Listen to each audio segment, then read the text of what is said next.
Trudeau's Liberal government have promoted themselves as open-minded, social justice feminists who are all focused on leading the world towards peace. But of course, it's all an attempt at pandering to the left. And the perfect example of that is their reaction or non-reaction to 58 Palestinians being murdered by Israeli forces on the Gaza border, with 2,700 more Palestinians being injured. Now, before I get to their sort of half reaction to that massacre on the Gaza border, I want to show you this tweet from NDP MP Nikki Ashton, who shows that this issue also hits close to home. So she tweeted out, "A Canadian doctor was shot in Gaza today trying to save those who are standing up to occupation. The medic who helped him was killed. What the people of Gaza are being subjected to is inhumane and outrageous. Canada must defend its injured citizen and denounce this military assault." So, good response there from NDP MP Nikki Ashton. Now, it shouldn't take a Canadian being injured in this massacre to garner a response from the Canadian government, but it would give them more of a reason to come out and condemn what Israeli forces did to Palestinians. But a day later, as I'm recording this, Justin Trudeau has said nothing. Nothing at all. Now, there was a response from Liberal MP and Canada's Finance or Minister of Foreign Affairs, Freeland. She tweeted out this: "Deeply concerned by violence in Gaza Strip. We are saddened by deaths and injuries that occurred today and over past weeks. It is inexcusable that civilians, journalists, and children have been victims. All parties to the conflict have a responsibility to ensure civilians are protected." All parties to the conflict? 58 Palestinians are dead.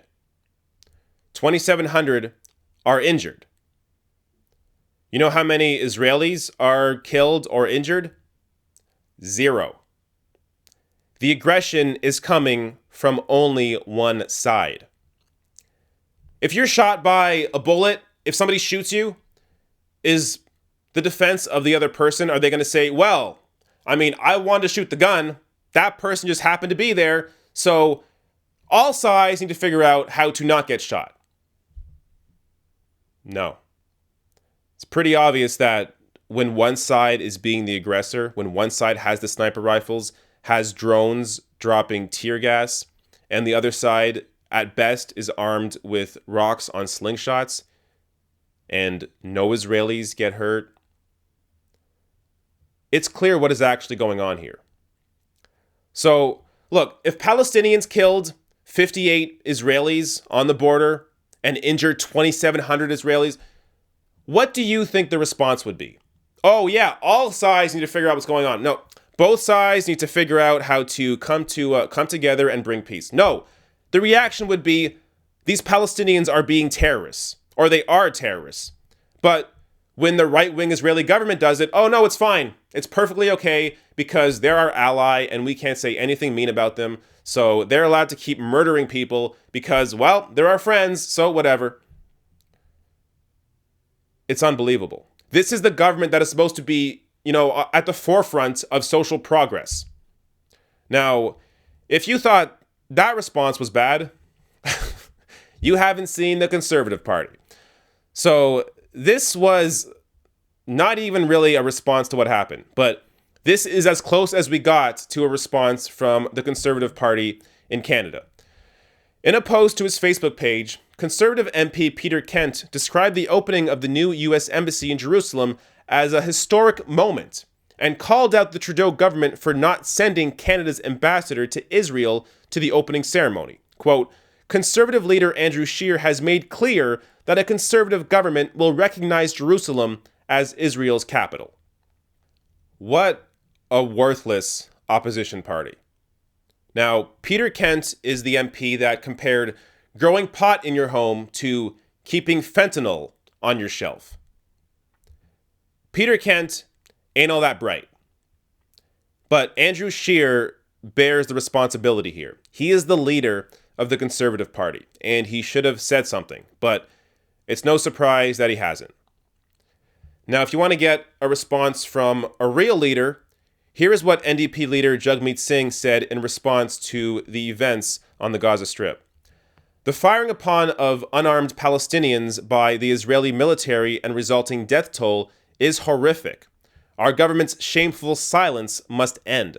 I condemn this violation of international law and human rights and call on Israel to end the violence and occupation immediately. And in his full statement, he goes even further, saying, our government has been shamefully silent on recent developments in Gaza, and the Prime Minister should condemn the violence, call on Israel to cease violations of international law, and support an independent investigation into these deaths. Now, while I have my own criticisms of Jagmeet Singh, I think he plays politics too much. I think he's too measured in how he addresses the media and other politicians. He's not as much of an activist as I would like him to be. He is still the only major Canadian Party leader to condemn what the Israeli forces did in killing Palestinians. So that's worth something. Now, to be fair, Green Party leader Elizabeth May also responded to this, and here's what she tweeted out.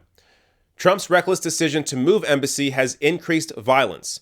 Canada must pressure Israel to cease excessive force against civilians.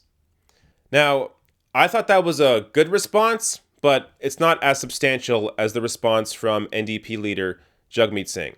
And that could just simply be a function of the fact that Elizabeth May is the Green Party in Canada, whereas Jagmeet Singh and the NDP have a number of seats, and Jagmeet Singh has a larger team behind him than Elizabeth May does.